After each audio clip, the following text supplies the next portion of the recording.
સાંસદ મનસુખ વસાવાના સાથે ધારાસભ્ય ચૈતર વસાવાને કોઈ પણ પ્રકારની દુશ્મની નથી તેવું તેમણે જાહેરમાં નિવેદન આપ્યું છે અને એક મોટો ઘટસ્ફોટ કર્યો છે। તો તેમને કોના સાથે દુશ્મની છે અને કોના સામે તેમની રાજકીય લડત છે તે મામલે જ વાત કરવી છે।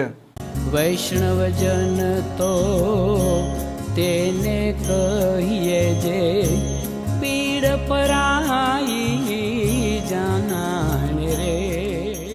નમસ્કાર, આપ જોઈ રહ્યા છો નવજીવન ન્યૂઝ અને હું છું આપની સાથે તોફિક ગાંચી। નર્મદામાં જે પ્રકારે જિલ્લા પંચાયત આમ આદમી પાર્ટી કબજે કરે છે અને કેટલીક તાલુકા પંચાયત પણ કબજે કરે છે અને ત્યાર પછી સાંસદ મનસુખ વસાવા આખરી ભાષામાં તેમની પાર્ટીના નેતાઓ છે તેમને કઠેણામાં પણ ઊભા રાખે છે અને ચૈતર વસાવાના વિરુદ્ધમાં તે સ્ફોટક નિવેદન આપે છે। પરંતુ હવે પ્રથમ વખત ધારાસભ્ય ચૈતર વસાવાએ લોકોના વચ્ચે એકરાર કરતા કહ્યું છે કે તેમની મનસુખ વસાવાના સાથે કોઈ પણ પ્રકારની દુશ્મની નથી, પરંતુ ભારતીય જનતા પાર્ટી સામે તે લડવાના છે। આજે તો નર્મદા જિલ્લામાં આમ આદમી પાર્ટીની જે જીત મળી છે, આ જીત થકી જે નર્મદાની જનતાએ અમને આશીર્વાદ આપ્યા છે, અમારા અંજનાબેન ને જિલ્લા પ્રમુખ અને સંગીતાબેનને તમારા થકી અમે ઉપપ્રમુખ બનાવ્યા છે, ત્યારે અમે તમને ખાતરી આપીએ છીએ, વિશ્વાસ આપીએ છીએ કે નર્મદા જિલ્લાના હરેક વ્યક્તિનું દુઃખ એ અમારું દુઃખ હશે, હરેક વ્યક્તિની પીડા એ અમારી પીડા હશે। અને તમને ખાતરી આપું છું કે એક એક વ્યક્તિનું કામ કરવાનું, એમના સુખમાં અને દુઃખમાં ઉભા રહેવાનું, એમની સેવા કરવાનું કામ હવે આમ આદમી પાર્ટી આવનારા દિવસોમાં કરશે। સાથીઓ, હમણાં હું આવતો તો અહીંયા કોઈ મીડિયા વાળા ભાઈ હતા, એમણે પૂછી લીધું કે ચૈતરભાઈ તમારી લડાઈ મનસુખભાઈ સાથે છે, મનસુખભાઈ સાથે છે। ત્યારે મીડિયા વાળાને મેં કીધું, ભાઈ અમારી લડાઈ કોઈ મનસુખભાઈ સાથે નથી, અમારી લડાઈ એ સરકાર સામે છે, જેમણે 3000ની પ્રતિમા બનાવી પણ અમારા ચાપડ ગામના રોડ ની બન્યા, જેમણે કરોડો રૂપિયાના પ્રોજેક્ટ બનાવ્યા, અમારા જૂના રાજગામનો રોડ ન બનાવ્યો, અમારા તુંબડાવાડીનો રોડ ન બનાવ્યો, આરોગ્યની સુવિધા ના મળી, શિક્ષણ ના મળ્યું, અમારા બાળકોને રોજગારી નહીં મળી, એની સામેની અમારી લડાઈ છે। અમારી લડાઈ કોઈ વ્યક્તિ સામે નથી, મનસુખભાઈની લડાઈ નથી અમારી સામે। મનસુખભાઈને તો પોતાના ગામનો રોડ નથી બનતો, એ પોતે સરકારને વિનંતી કરે છે, એ પોતે પત્ર લખે છે, બિચારા બને છે, બાપડા બને છે કે અહીંયા દારૂ વેચાય છે, અહીંયા જુગાર રમાય છે, સાહેબ બચાવો, અમને બચાવો। ત્યારે આ લડાઈ એ મનસુખભાઈ સાથે નથી, એમના સાહેબ જે ઢેડિયાપાડા આવ્યા હતા એમની સામેની અમારી લડાઈ છે। સાથીઓ, અમારું સપનું હતું, જો આ સરકારો આદિવાસીઓનો વિકાસ નહીં કરશે તો આદિવાસીઓનું સ્વશાસન લાવીશું। આજે મને કહેતા આનંદ થાય છે, જે રાજધાનીનું અમે સપનું જોઈને બેઠા હતા, એ કેવડિયા રાજધાનીમાં આજે આમ આદમી પાર્ટીની સરકાર અમે બનાવી છે। આવનારા દિવસોમાં ગુજરાતમાં અમારી સરકાર બનશે અને જરૂર જણાશે તો આવનારા ભવિષ્યમાં મહારાષ્ટ્ર, મધ્યપ્રદેશ, રાજસ્થાન અને ગુજરાતને જોડીને ભીલો માટે અલગ ભીલ પ્રદેશની પણ માંગ કરીશું।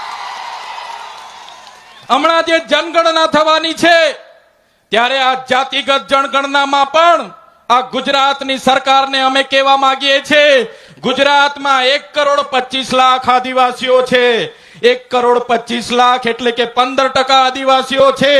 ગુજરાતમાં જો સરકારે જાતિગત જનગણના કરવી હશે તો આદિવાસીઓ માટે અલગ કોલમ બનાવવો પડશે, આદિવાસી માટે અલગ સ્થાન આપવું પડશે અને આદિવાસીઓની જનગણના કરવી પડશે। જો તમે આદિવાસીઓને અમારી અલગ કોડ કલમ નહીં આપશો તો આદિવાસી પોતાનો ધર્મ શેમાં લખાવશે, પોતાની જાતિ શેમાં લખાવશે અને આદિવાસીઓને ગુમરાહ કરીને આદિવાસીઓની અનામત કઈ રીતના ખતમ થાય એ આ મૂડીવાદી સરકાર કરે છે। ત્યારે જો આદિવાસીઓની અલગ ધર્મ કોલમ ના બનાવવામાં આવે, અલગ ધર્મ કોડ ના બનાવવામાં આવે તો આવનારા દિવસોમાં જાતિગત જનગણનાનો પણ અમે વિરોધ કરીશું।